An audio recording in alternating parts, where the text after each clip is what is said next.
Peggy 18. People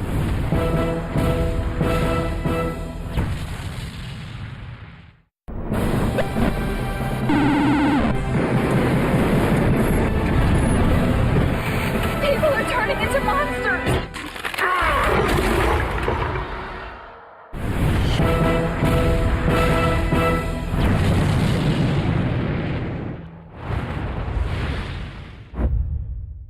It was in 1991 that we created Duke Nukem and released it to the world as a side-scroller, and it was a huge hit.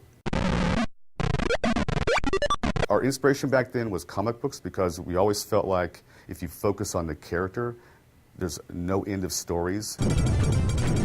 Duke does it his way, and his way is very entertaining. It's a wild thing.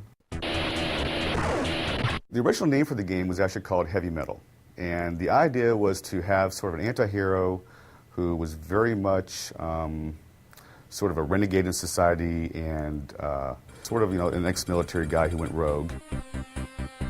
When the original Duke got started, it was myself, Alan Blum, and another programmer, Todd Repogel. Todd Repogel and I went to school together. We grew up together in Santa Cruz. He started making side-scrollers and stuff, and while I was going to school at UCSC studying computer science, we were working on Duke Nukem 1 together.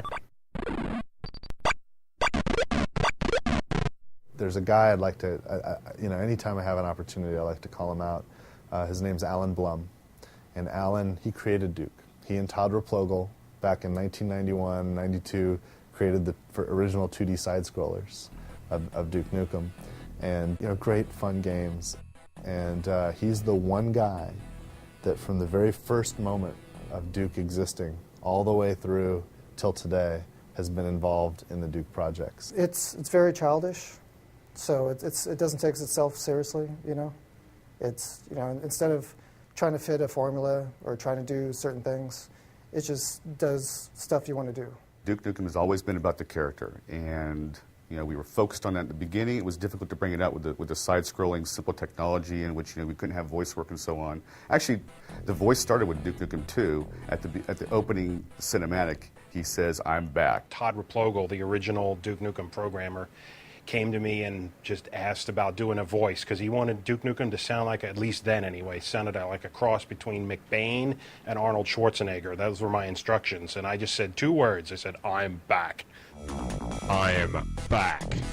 The original Duke that Todd and I were working on didn't really work well, and when George joined the company, he actually spent several nights kind of redesigning, and back in those days, it's like, it was EGA and very pixelated stuff, but he gave Duke his little smile and gave it the yellow haircut and everything, and kind of really made the character look the way he still looks today.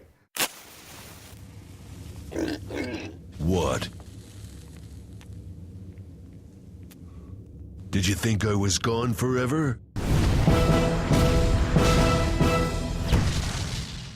Too long. We've waited too long, frankly.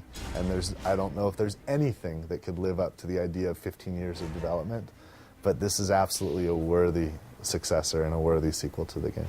I think that this is what fans have wanted to come out, and it's finally come out. I can't be more excited.